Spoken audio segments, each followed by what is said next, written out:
Bonjour à tous, bienvenue sur Génération Télévision pour aujourd'hui une vidéo un peu particulière. C'est un vlog tout d'abord. Et aujourd'hui je vous retrouve ici à la gare de Saint-Nazaire, pas loin de chez moi, puisque je pars pour Paris. Je vais prendre le train dans quelques minutes, puisque je vais vous emmener voir une exposition qui a lieu pas très loin de Paris, qui a évidemment un lien avec la télévision. Je ne vous en dis pas plus, on prend le train, on va à la gare, direction d'abord le TER pour Nantes. Me voilà arrivé à Paris et après le métro et le taxi, j'arrive donc à Nogent-sur-Marne, pas très loin du bois de Vincennes, pour entrer dans un lieu artistique qui se situe dans cette ville, la Maba. C'est un centre d'art, si vous voulez, qui a été créé il y a maintenant un peu plus de 10 ans par la Fondation des artistes, où l'on peut retrouver différentes expositions durant l'année. Nous allons nous intéresser aujourd'hui au graphisme et en particulier à une exposition qui a lieu durant tout l'automne, celle d'Étienne Aucarré. Un géant, le pape des habillages télévisuels. Alors Étienne Robial, évidemment pour nous, c'est celui qui a créé pendant 25 ans l'habillage de Canal+. Il a été d'ailleurs le directeur artistique du groupe jusqu'en 2008, mais c'est aussi celui qui a créé l'habillage de l'A7, l'ancêtre d'Arte, le logo et l'habillage d'M6 en 1987. C'est lui également qui s'est occupé de l'habillage de RTL9 ou encore d'ITélé durant les années 2000. Étienne Robial a également réalisé ou en tout cas uniformisé les logos et l'habillage de l'équipe, pour que ce soit la chaîne de télévision mais aussi la presse et internet en 2016 plus récemment. Étienne Robial, c'est également des génériques, c'est lui qui a composé l'identité visuelle en tout cas des Enfants du Rock, avec d'ailleurs les équipes de Canal+, mais c'est lui qui faisait également l'émission juste avant, le samedi soir sur Antenne 2, Champs-Élysées, et il a également fait le générique par exemple de Ça se discute. Mais Étienne Robial, ce n'était pas que de la télévision, c'est aussi de la librairie, puisque c'est lui qui a créé en partie la librairie Futuropolis dans les années 70 et 1980. Il a également signé la première formule du Point, il s'est occupé de la première formule couleur également de Télérama, et les Incorruptibles aussi, la précédente formule. Bref, Étienne Robial, c'est un géant de l'identité, il a touché à tout, on l'a vu au moins une fois dans notre vie, partout, et aujourd'hui, j'ai eu la chance de pouvoir le rencontrer et de pouvoir visiter l'exposition que la Maba à Nogent-sur-Marne lui a consacrée, sous la direction d'Étienne Hervy, Étienne Aucarré. Il faut dire quand même qu'elle se déroule en, on va dire, deux parties. D'abord, la première partie consacrée plutôt à son œuvre, entre guillemets, à la presse et avec les livres. On retrouve notamment aussi les polices qu'il a longtemps travaillé avec, comme la DIN, forcément. Et puis une deuxième partie où on s'intéresse plutôt à vraiment l'identité visuelle dans les médias télévisuels ou encore dans les logos qu'il a pu faire, et puis évidemment avec une grande salle consacrée à son œuvre sur Canal+. Je dis son œuvre parce que c'est réellement de l'art, et c'est quelque chose de très très important. Toutes les rythmiques, c'est ce qu'on entend là.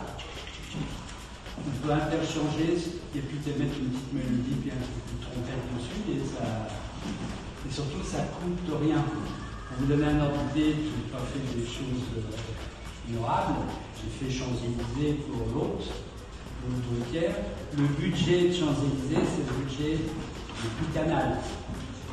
Vous allez vous donner un ordre de grandeur. C'est le papier à lettres de Canal+, il n'est pas en couleur, il est blanc. C'est le verso qui est en couleur. Et puis c'est aléatoire. Alors si on a une communication à faire sur l'ensemble des abonnés, on envoie du jaune. Mais si c'est dans le bac, dans le temps, les gens faisaient des courriers, chez un monsieur ou des éclairs, ça ne se fait plus. Et c'est pareil dans les pieds de mail, on joue ça, et il y a toujours des variations de couleurs. Alors, ce que je voulais vous montrer, c'est pour faire le zoom. Ça plaît à tout le monde.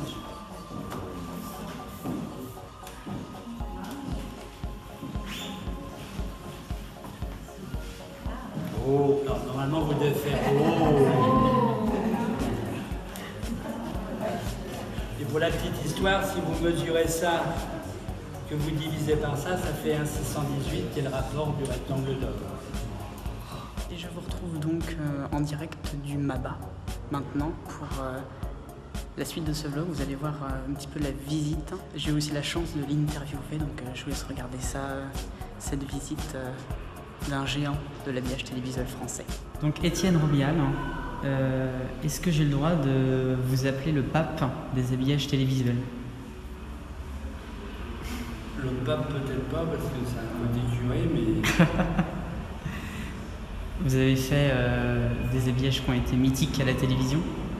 Oui, c'est vrai que j'ai tripoté pas mal de chaînes, pas mal de génériques. J'ai fait 4700 génériques pour Canal+.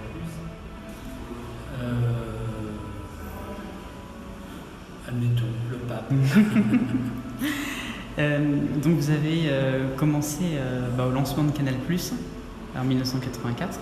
Voilà, le début de Canal+, en fait, c'est la même bande que Les Enfants du Rock. Hein. Il y a De Gaulle, De Greff, bien sûr. Et Philippe Dana, qui a passé tout à l'heure. C'est toute une bande. Et le défi que Lescure lance, c'est de créer de toutes pièces une chaîne qui n'est pas quelque chose d'inédit, puisque ça existe aux États-Unis. C'est la formule HBO, sport et cinéma, avec en plus la production d'émissions plutôt rigolotes au quotidien, plus des éléments d'information. Donc l'idée c'est de créer cette pièce. Il n'y a pas beaucoup d'argent, il y a un peu d'argent, mais pas beaucoup d'argent. Et le peu d'argent qu'il y a, ça sert pour acheter des droits cinéma. En 84, Canal+, c'est la 4e chaîne de télé. On ne diffuse pas, mais on diffusera 24 heures sur 24 en continu, ce qu'on appelle la multidiffusion, qui est très mal perçue par les gens. Surtout seulement on leur demande de l'argent, mais on passe pour des escrocs parce qu'on passe plusieurs fois la même chose. Donc tout ça a évolué. Et surtout on s'amuse, et surtout Lescure nous donne une confiance absolue où chacun dans son domaine fait ce qu'il a à faire et n'a pas à référer à quelqu'un d'autre. Le seul but c'est d'harmoniser tous nos efforts, mais les décisions que vont prendre le directeur financier, le directeur de la comptabilité, le directeur des programmes ou le directeur de l'image sont exactement indépendantes et chacun, et je me retrouve avec la responsabilité d'animer graphiquement et visuellement une chaîne à créer de toutes pièces. Et alors, on sait que la composition musicale, c'était notamment faite par Philippe Ayden. Et Arnaud Lubos. Voilà. Est-ce que vous avez travaillé en commun entre l'image et le son? Le travail avec les musiciens, c'est de justement trouver des structures, comme j'ai moi avec le graphisme, de trouver des structures musicales, des structures autour de 25 images secondes, contrairement au cinéma à 25. Donc 5 x 5, 25. Donc c'est autour de rythme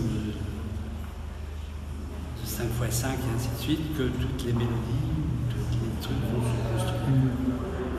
Alors après, vous avez refait un habillage de Canal+ en 1995. Vous avez changé le logo originel pour un logo plutôt rectangulaire. Pourquoi ce changement au bout de 11 ans? Ça a été changé pour des raisons d'exploitation au niveau presse écrite. Les films étaient interchangés, alors que là, le noir et blanc ne pose plus aucun problème. Et toutes les nouvelles règles graphiques servent à positionner fortement la marque, aussi un problème de modernité et pratique économique. D'accord. Et vous avez aussi une dernière fois fait en 2003, je crois, l'habillage aussi de Canal, Enfin, oui, il y a petite refonte, on va dire. Le système, c'est quel qu'il soit, il est évolutif. Voilà, c'est ça. C'est-à-dire les lettres sont toujours les mêmes de 84 à aujourd'hui. En revanche, l'environnement va changer, le travail musical, et surtout, Canal+ passe d'une chaîne à 11 chaînes. Plus à l'intérieur des chaînes, des sous-chaînes, Canal+ Bleu, Canal+ Jaune, Canal+ Sport, Canal+ Family, et ainsi de suite. Il y a une multitude de choses variables. Alors ensuite, en 1986, vous avez fait la 7 aussi, qui deviendra Arte. Oui, avec Georges Duby et Jérôme Clément. Et très vite après, M6 avec Jean Drucker et Karmitz. Alors l'habillage de M6 en 1987, il était aussi très géométrique, avec des couleurs aussi je sais faire sur les comme logos. ça. Ouais, c'est votre... C'est toujours géométrique, c'est toujours... Fil rouge, ouais. C'est toujours à partir de choses basiques et tout ça. Et c'est le même principe, ça se décline. Le Canal+ est talonné à partir du noir, d'un certain noir, et M6 à partir d'un blanc. Il y a eu RTL 9, il y a eu aussi ou plus récemment la chaîne parlementaire, Public Sénat, toujours sur les mêmes principes d'étalonnage d'un code de couleur. Alors c'est pas sur une couleur, mais c'est un accord. Oui, voilà. C'est par deux, toujours.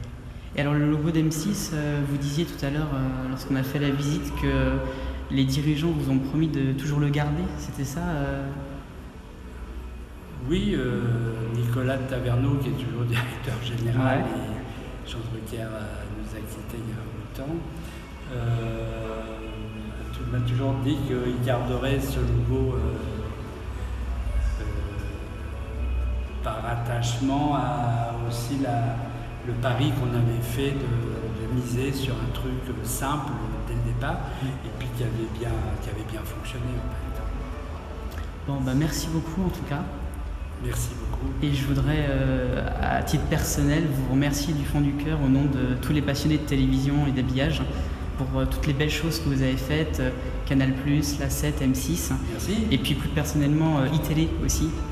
Qui est mon travail le plus abouti. Voilà. Vous avez même dû gérer en fait à la fois l'habillage carré de Canal+, et d'ITélé dans les mêmes génériques et c'est pareil, on ne voit pas ici, mais toutes les trames triangulaires fonctionnent aussi au pixel près. Incroyable. Donc, merci. Voilà, c'est la fin de cette vidéo spéciale, donc premier vlog entre guillemets, depuis Paris, donc à l'occasion de cette exposition Étienne au carré. Alors vous le voyez à l'envers, c'est malin. Étienne au carré, donc qui est à la Maba, qui se situe exactement à Nogent-sur-Marne. Donc c'est ouvert jusqu'au 15 décembre, donc vous pouvez aller regarder l'exposition parce qu'elle est vachement bien. Voilà, merci beaucoup d'avoir regardé ce vlog. Encore une fois, merci à la Maba pour l'invitation à cette visite de presse. Et puis merci à Étienne Ropial pour sa gentillesse. On se retrouve une prochaine fois sur Génération Télévision. Vive le bonheur, on est tous des millions de copains. Salut!